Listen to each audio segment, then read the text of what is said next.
Pour les biosourcés, le point essentiel, c'est vraiment la gestion de l'humidité. Le but étant d'éviter, voire d'empêcher complètement l'humidité d'être en contact avec les isolants et les matériaux à base de bois ou de fibres biosourcées. Concernant la conception, il est important de concevoir des parois qui sont adaptées à la résistance aux moisissures lorsque ces parois embarquent des isolants biosourcés.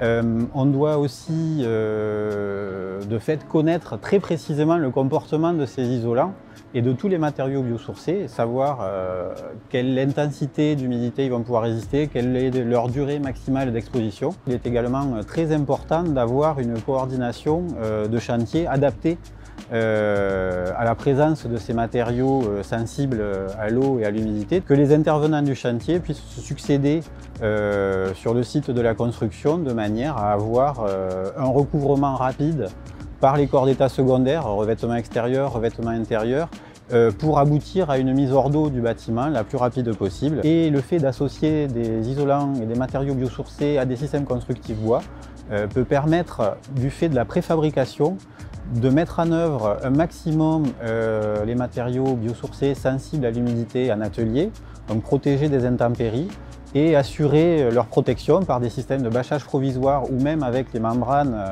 utilisées en construction bois, par pluie, par vapeur.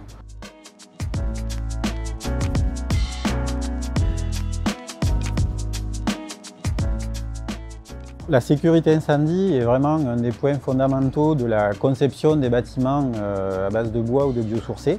Et la filière bois construction a fait le choix de s'orienter vers des solutions génériques qui donc permettent de répondre de manière efficace et satisfaisante aux exigences réglementaires, dont les spécificités vont varier en fonction de l'élévation, de la hauteur des bâtiments, de leur destination, les bâtiments d'habitation, les établissements recevant du public. La réglementation est en cours d'évolution, donc des gros travaux vont démarrer d'un point de vue résistance au feu des structures, d'un point de vue part de bois apparent dans les constructions, d'un point de vue propagation du feu par les façades, ou même propagation par l'intérieur des bâtiments en bois.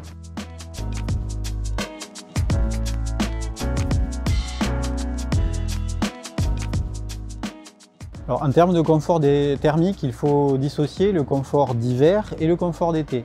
Concernant le confort d'hiver, les systèmes constructifs bois associés à des isolants biosourcés ont des performances équivalentes aux systèmes traditionnels, voire supérieures dans certains cas, notamment du fait d'avoir des systèmes qui permettent de recouper vraiment très fortement les ponts thermiques. Concernant le confort d'été, les bâtiments bois biosourcés ont souvent une inertie beaucoup plus légère. En revanche, leurs propriétés thermiques spécifiques, je pense notamment à la capacité thermique, à leur masse volumique, peut conférer aux parois à base de bois et de biosourcés des temps de déphasage bien supérieurs aux systèmes non biosourcés. Ces temps de déphasage associés à une conception globale à l'échelle du bâtiment qui permet notamment en été la surventilation nocturne peut conférer aux bâtiments bois et biosourcés des performances été tout à fait convenables.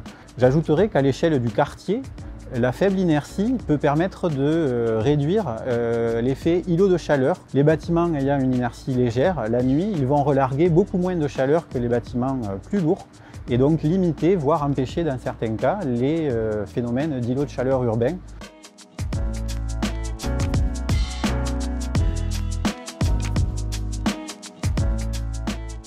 C'est de surtout ne pas concevoir un bâtiment bois ou biosourcé comme on conçoit un bâtiment avec des systèmes constructifs classiques lourds. La loi de masse, loi fondamentale en acoustique, ne s'applique pas aux systèmes constructifs légers.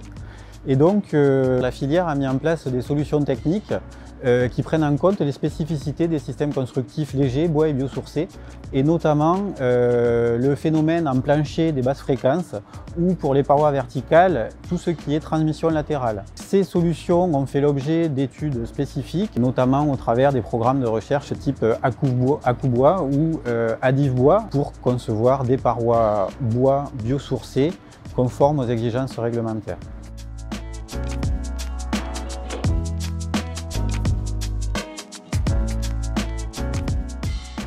En termes d'entretien, il va falloir s'assurer que la protection à l'eau et à l'humidité des éléments bois biosourcés soit toujours au rendez-vous. Par protection, j'entends tout ce qui est membrane d'étanchéité en toiture, s'assurer que les ventilations de lames d'air soient toujours opérantes, s'assurer que les descentes d'eau pluviale ne soient pas bouchées, s'assurer que les différents ancrages sur la façade qui vont interrompre les plans d'étanchéité à l'eau soient toujours continus.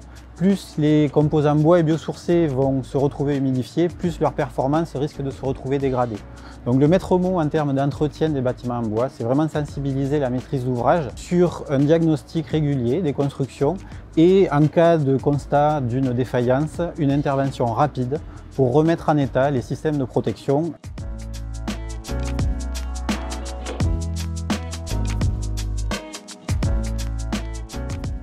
J'engage vivement les concepteurs, les constructeurs d'ouvrages à aller consulter la documentation existante mise à disposition, souvent gratuitement, de la part des filières bois et biosourcés. Je peux citer par exemple, côté filière bois, le catalogue construction bois, qui permet de regrouper des solutions génériques de parois, des détails. Le site Ambition Bois pour la maîtrise d'ouvrage qui permet de voir ce qu'on peut faire, jusqu'où on peut aller en neuf et en réno avec les éléments bois. Et également les filières biosourcées, que ce soit la filière chanvre, la filière paille, qui mettent à disposition de la documentation à l'image de ce que peut faire la filière bois sur le site du Codifab ou de la Fédération nationale du bois.